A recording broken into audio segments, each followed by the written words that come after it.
Good evening, everyone, and welcome to today's webinar. It is such a pleasure to have you all here with us when we delve further into innovations or in EV battery technology, driving down costs and improving performance. Hi, my name is Siddharth, and today we have here with us our guest, Mr. Abdul Khader. Abdul has more than 10 years of experience in revenue operations, and most of it is from SaaS software.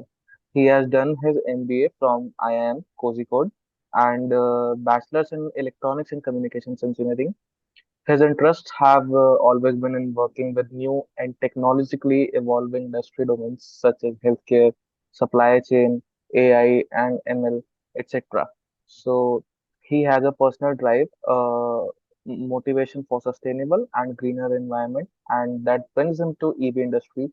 Abdul Khader has been in EV industry since almost 1.5 years, working with Indian and international EV players catering to their software requirements. So, welcome Abdul to this webinar. We look forward to have this conversation with you and enlighten ourselves with your expertise and profound experience. So, Yeah. moving forward in this webinar, let me begin with the first question.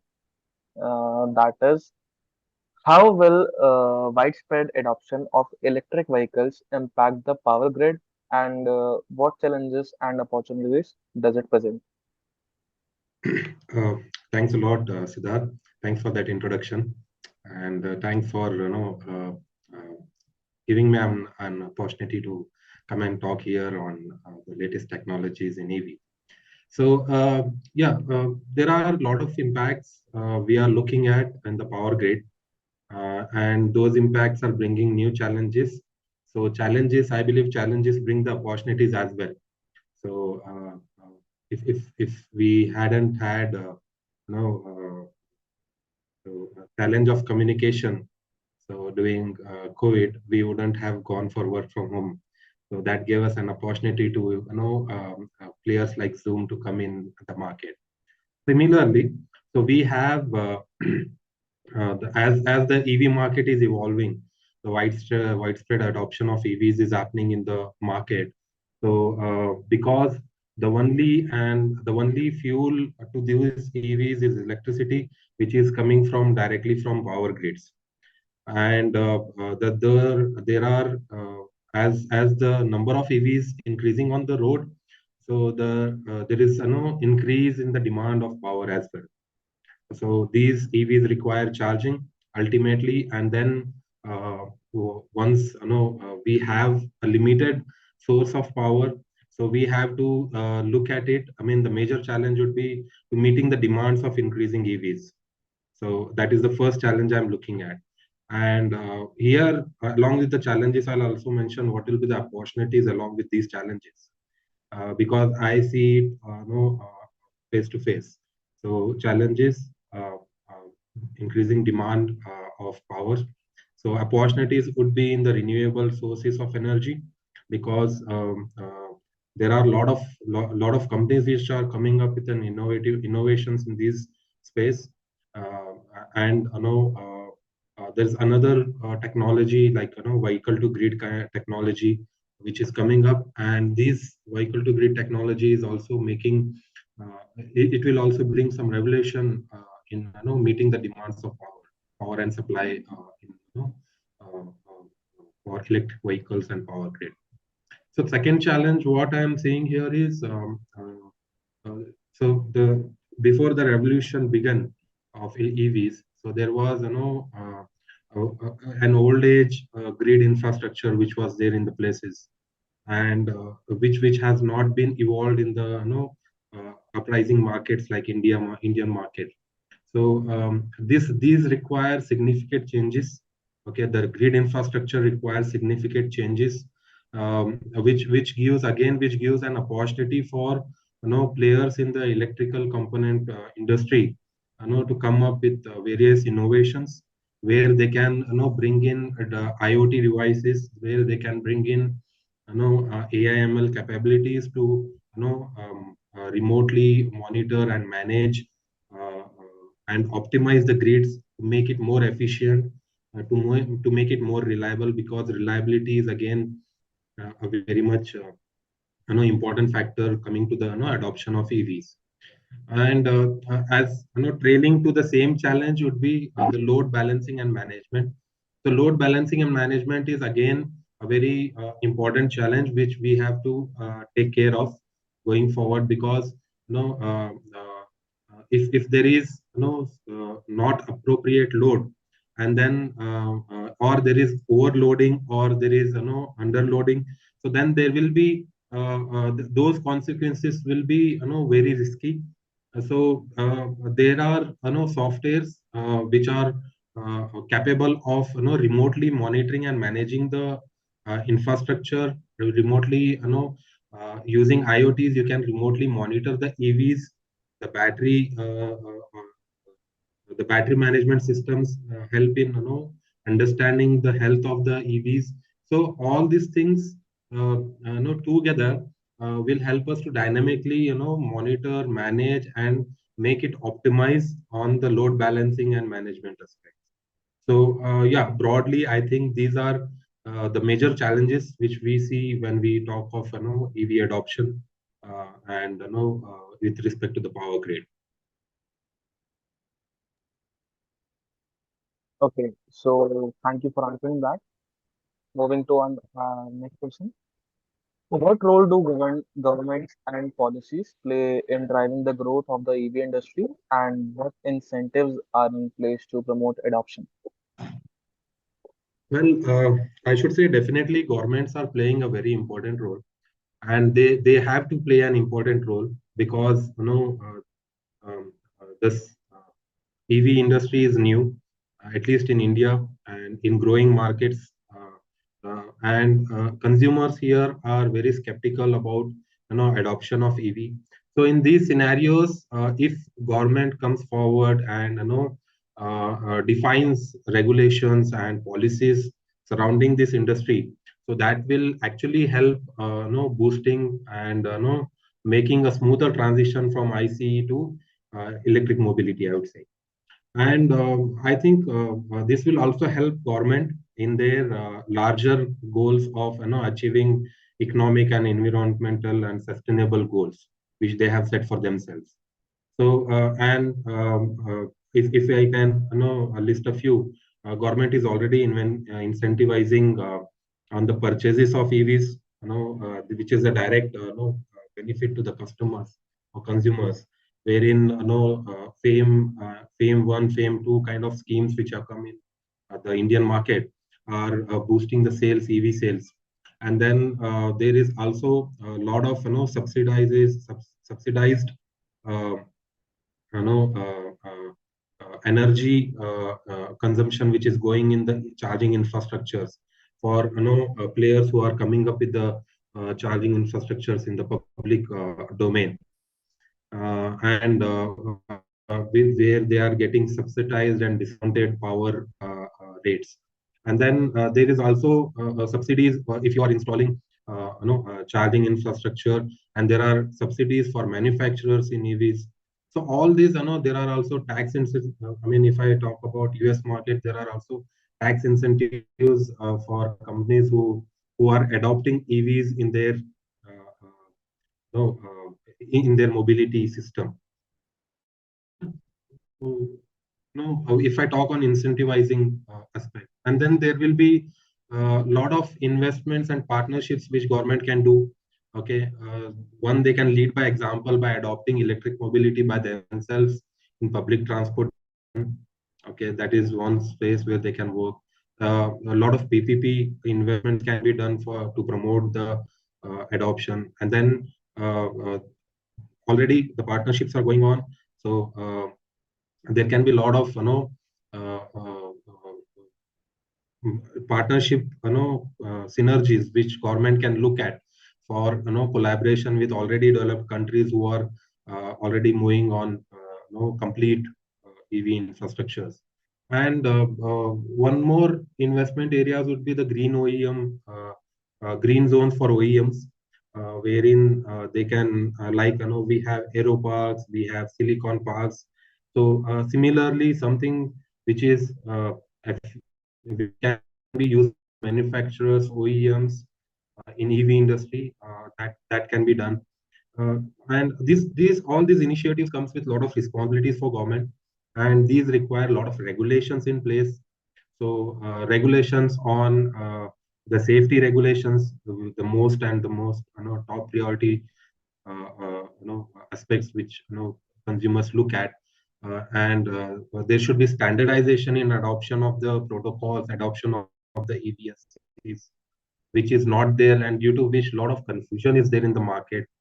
And then regulations on insurance companies, wherein there was a dilemma if the battery of an EV, which covers almost 50% of the cost of EV.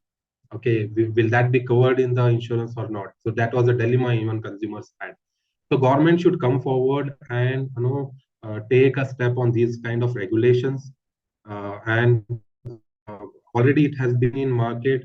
They are already giving zero emission targets for mandate for automakers, which is also very crucial. I believe some part of manufacturing should go on EVs.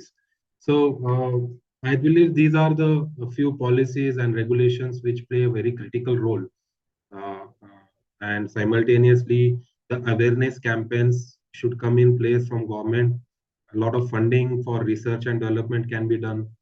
New battery technologies are coming to take care of cost and range anxiety. So all these things can be where government can play a very critical role.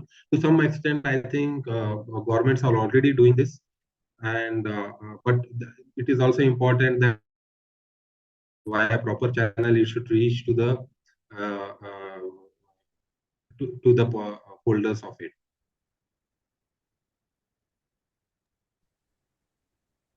Okay. What are the latest advances in EV battery technology, and how are they driving down costs and improving performances?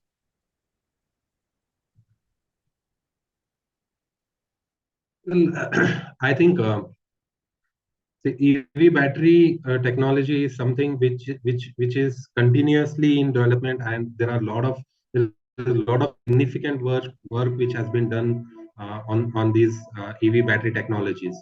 If I can summarize, there are three or four broad categories where we can look at and how the advances are happening in EV battery technology. One would be on the cost side, how to optimize the cost of these batteries so that the benefit can be passed to the end consumers.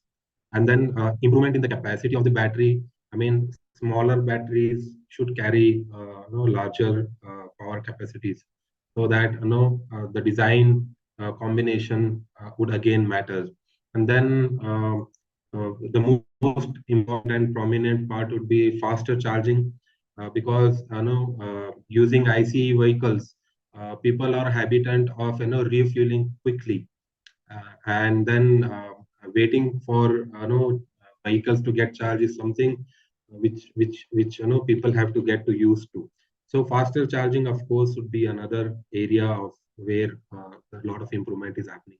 And then replacement cost of batteries is high, so because of which higher lifespan of the batteries is again an area where advances can happen. And I think currently lithium-ion batteries are dominating the market in terms of stability, reliability, and the expectation of the market. But a lot of new battery technologies are coming in place. If I can name a few, there are solid state batteries which are coming, which has been in talks quite some time, where you have, uh, I mean, ideally, a battery has a liquid crystal, liquid electrolytes. But these companies like Quantum Space, they are shifting it to solid electrolytes using materials like ceramics.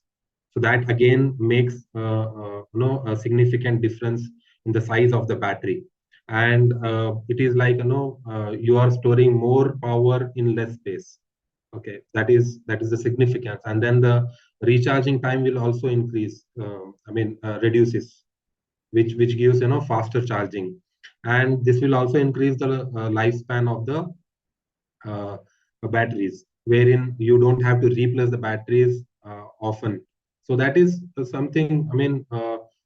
Quantum Space, a company which has already got a lot of funding, and I think they already have signed a deal with Volkswagen as well, and they are coming up with these batteries in almost 2025.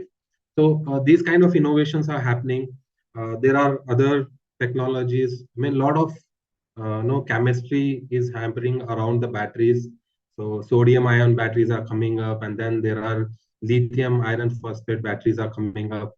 So all these batteries are centered around the four categories which are just defined: the optimization, capacity improvement, and fast charging and higher lifespan. And I think Tesla is already introduced lithium iron phosphate batteries, wherein which is already there. One of their model is already carrying these batteries, and this is also a very significant, I think, significant innovation in terms of battery cathodes. So on the technology side, I think BMS, advanced BMSs are coming up, where you can the safety of the battery, the efficiency of the battery, the health of the battery, everything can be monitored by the manufacturers, by the users, and a lot of technological development happening on recycling these batteries as well, wherein the important raw materials can be extracted and reused, so which can reduce the cost significantly. So yeah, I think these are a few which I can remember, and I can collate on this question. Okay. Just hold on for a second.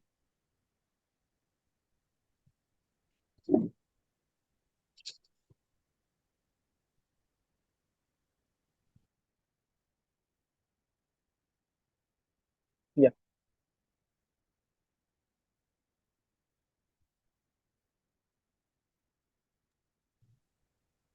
Yeah. Okay. So how is autonomous driving technology transforming the automotive industry, and what does this mean for the future of EVs and mobility? See, autonomous driving, I think this has been in automobile industry since quite some time, but a lot of testing has been happening, a lot of work has been happening even in ICE vehicles. But I think it has some special advantages in electric vehicles, because uh, what has been required by autonomous vehicle driving technologies. So that has already been there in electric vehicles. So if I talk about the advantages, I think on consumer side, safety is the most important advantage which we can see. Safety and convenience, because there are advanced driver assistance systems which are there in place, lane keeping algorithms are there, cruise control algorithms are there, which all collate and make an autonomous driving technology, and emergency braking systems are there. So these are all these all go into the improved and a safety kind of an environment for autonomous driving. Coming on the convenience, of course, uh, people can relax while they are traveling. They don't have to take the uh, hectics of traveling and driving both. So so that convenience, they can always enjoy. They can enjoy that time, leisure time, and or make it more productive however they want. But I think there's on a social aspect. If I talk on autonomous driving technology has an advantage on better traffic management, because these autonomous cars can talk to each other, and this special feature will give them an understanding of the congestions, where the traffic is more, which are the optimized routes they can take, and how to efficiently reroute the traffic, and then that congestion can be avoided. So this will help in efficient traffic management, and then efficiency in I think in efficiency in range will also increase, because optimized routes will be taken. Unnecessary clutching, braking will be avoided because of cruise control. Unnecessary, speeding will be avoided. So because no autonomous driving technology has all these things, these things as advantages. And I think while I was initially talking, so these electric vehicles have a very added advantage, because autonomous driving technology requires quiet operations and instant torque, which is something electric vehicles drivetrain already has it. So this gives an advantage for EVs to get adopt autonomous driving when we compare with ICE vehicles. So yeah, and integration with systems on IoTs and everything will be very much possible in EVs. So yeah, I think these are a few points I can think of when we talk about autonomous driving and EVs.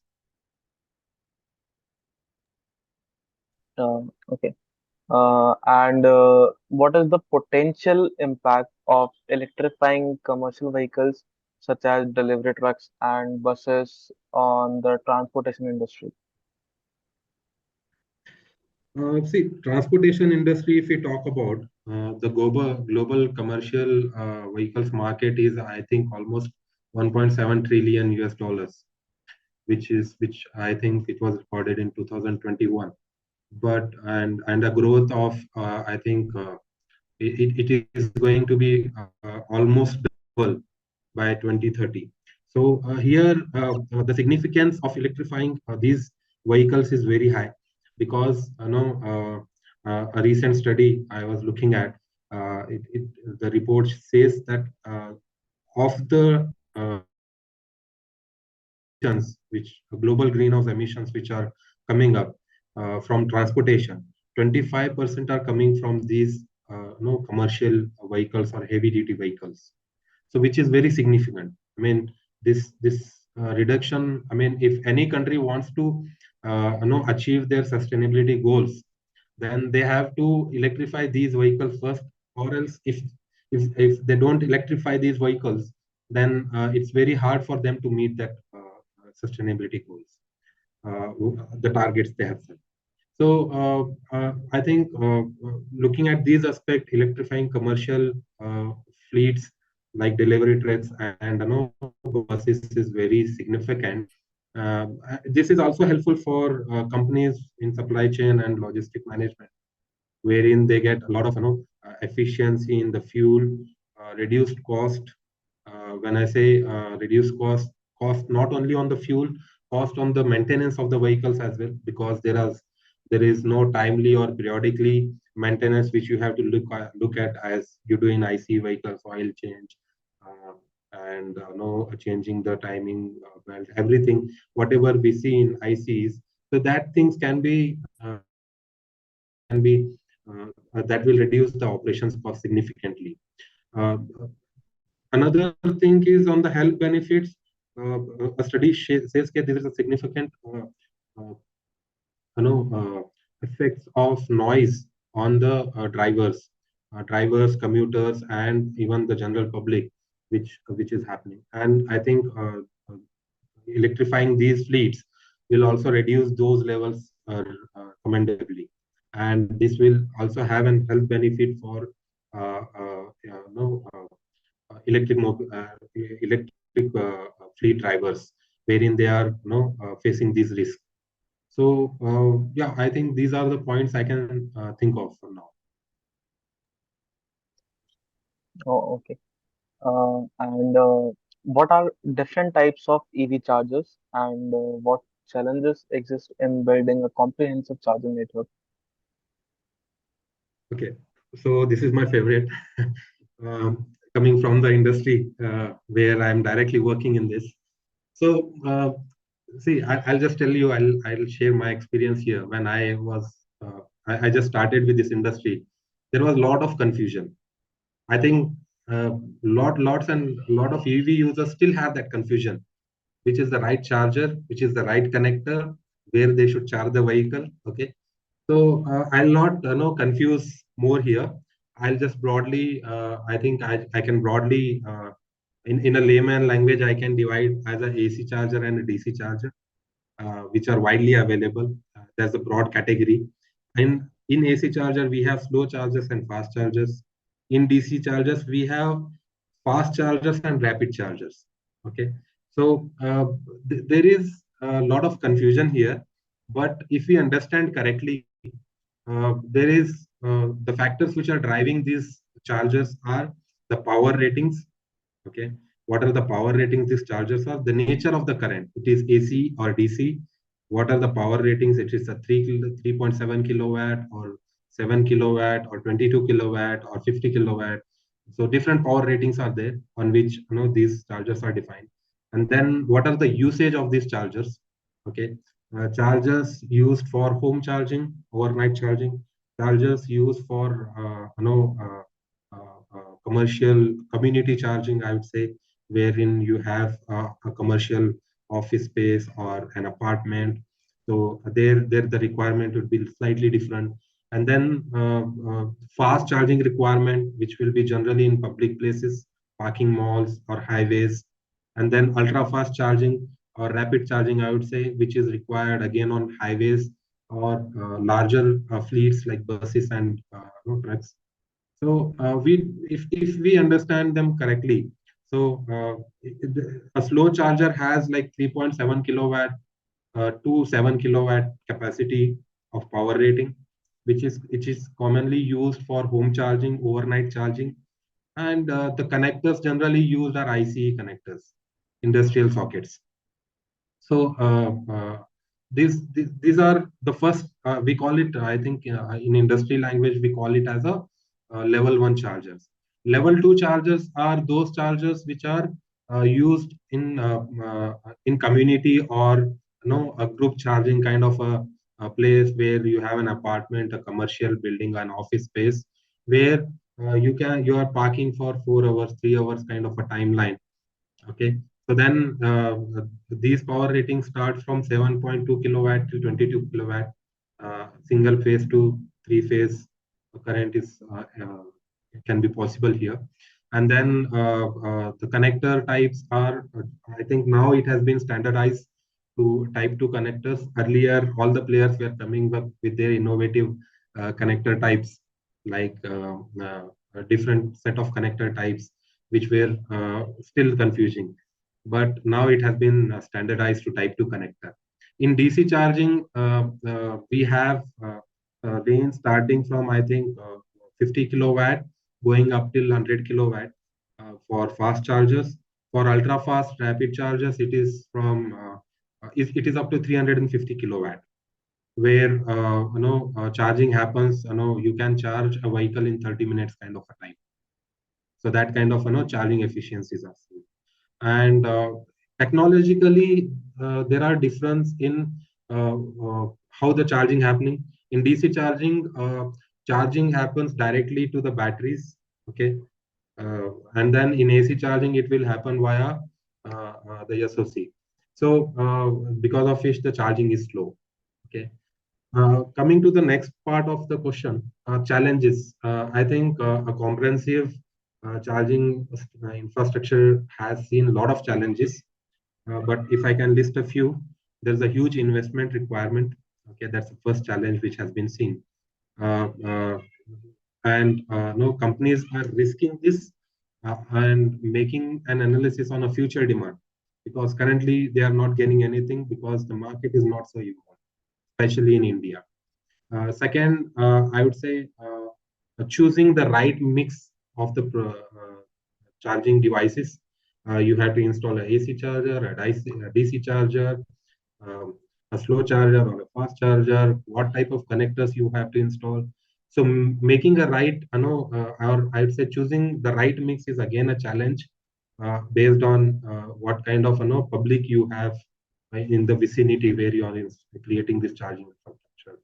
And then analyzing the demand, what kind of demand you can expect, based on which how you can get what kind of power load you approvals you require, and what is the process of power getting those approvals from government.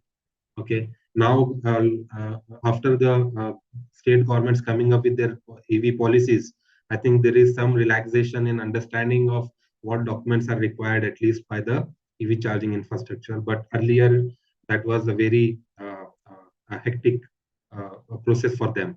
And then there are also too many models and variations in charging devices. There are EV chargers which have displays. There are EV chargers which don't have displays. There are EV chargers which are coming up with a lot of AI ML capabilities. There are, so choosing the right device is also a challenge. And then analyzing the demand and supply, how much power is required with the public or the footfalls you are enabling.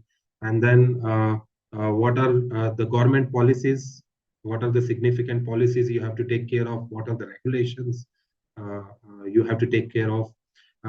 There are a lot of public private partnerships which are happening, so there should be laws around these public private partnerships to govern these public partnerships, wherein parties are entering into agreements, but I don't know legally how these agreements will stand in the law of the court, because the policies are still not reached to that levels in India. So these are all, again, a different set of challenges we are seeing. Uh, Coming on the consumer side, there are one significant challenge is um, a typical EV user requires at least 10-15 apps in his mobile. Okay, so I think that is major challenge which an EV user is experiencing. And while the user is experiencing this challenge comes with the infrastructure creating company as well, because they have to keep the users engaged. How they can keep the users engaged?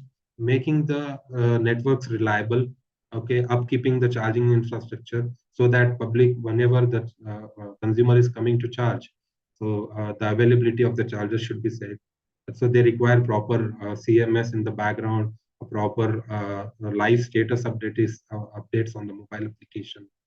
Proper payment gateway integrations are required, and reducing the time, wait time for availability of the chargers is something they have to work on. Reducing the charging time is something which can be worked on. So creating the awareness on usage of the chargers. So there are a lot of users who are using EVs, but they don't know exactly. A lot of times they don't know how it is, how to start the charging, how to stop the charging, and what to do when the charger gets stuck with the vehicle, how to get it fixed, how to whom to reach out if the payment has been done but the charging has not happened. What they should think of when there is sudden power shutdown on the EV charging infrastructure.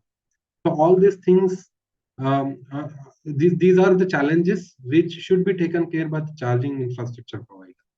And I think largely most of these are still open to cater, and most of these require a proper design thinking in place, where different user scenarios, different case scenarios has to be prepared.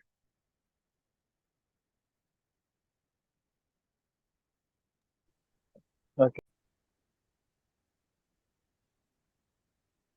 Okay. So moving on to the last question of this webinar. So how is design shaping the EV industry, including trends in vehicle styling, materials, and user interfaces? Okay. See, design. I think design is very critical to consumers. So there are a lot of demand generation happening from consumers for innovative designs. So of course, design is playing a very critical role, I should say. a significant role in EVs, uh, uh, because earlier there was a set of a mindset ke we have to have car, okay, we have to have a car, we have to have a bike, okay, we have to have a bike. We were not thinking, I mean, before adopting a bike or a car, we were not thinking how it looks like. We were thinking ke, is it affordable, is it uh, efficient on fuel, if is it efficient on maintenance. So now the I think the next generation which is coming up, who are adopting the EVs, so they are more towards of course they are looking on all these aspects, but along with that they are also looking on the design aspect of the vehicles. This requires when we are catering to next generation requirements. I think there is also innovative, or I would say, the product life cycle management should also redefine itself entirely. So there should be a lot of design thinking we should go in place, in terms of how the internal space can be optimized. I mean, fitting in your spares and accessories in a smaller space without making a complex architecture. Okay, that is something we can think of. Uh, Vehicles are becoming intelligent, as we just discussed on autonomous part of it. So there's a company, Swedish company, and Android, something like this. So this company has come up with a driverless autonomous model like T-Pod and T-Log. So this T-Pod and T-Log, T-Pod is a commercial vehicle, a driverless truck which runs entirely autonomously, and T-Log is generally used in logging the products from one place to another place. So not just that, they have created a software where you can remotely monitor and manage these T ports and T logs, like 10, 15 T logs and one single operator can monitor and manage 10, 15 T ports and T logs. So that kind of innovation, I mean, that kind of designs are coming up. So that is a very exciting topic we can look at. And of course, the innovations, the designs are changing in a battery range. So how the battery range can be increased, how the efficiency can be increased. The design is also impacting on the maintenance part of it. So there's a digital twin technology which has come in place, where you can simulate an entire EV which you are designing, and then that's a digital twin. You can create a digital twin actually, and then you can simulate. Okay, so these technologies are playing a very critical role, for EVs. And coming on the materials aspect, I think uh, the key to EVs would be lightweight materials, because the weight of battery packs are huge. So along with that, you have to take care of structural alignment and strength and efficiency of the vehicle, look and feel of the vehicle.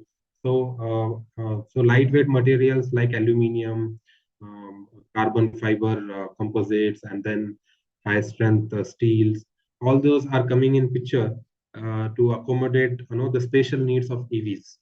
Okay, so it is just not a normal ICE vehicle you can work on. Of course, ICE vehicles have come through all these phases now, and that has now they have matured enough. So EVs require, I mean, a special case wherein you have to pick and choose the materials wisely, because you also have to look on the sustainability aspect. The materials which we are using can they be recycled, can they be reused, and can they get decomposed after usage, after end of life. So all these things have to be taken care, and I think companies are doing brilliantly well here on choosing the right set of materials. And the most and again on the consumer aspect, the most important part would be the user interfaces. So letting users know about the battery range, the charging status, the consumption of energy, playing around with the touch screen displays. I believe some vehicles are also coming with the voice commands with the natural language processing capabilities. So these are some things which are, I think consumers are looking forward, and I believe uh, market is grooming, and companies are learning from consumers and implementing. So this is something which is going really well, I think.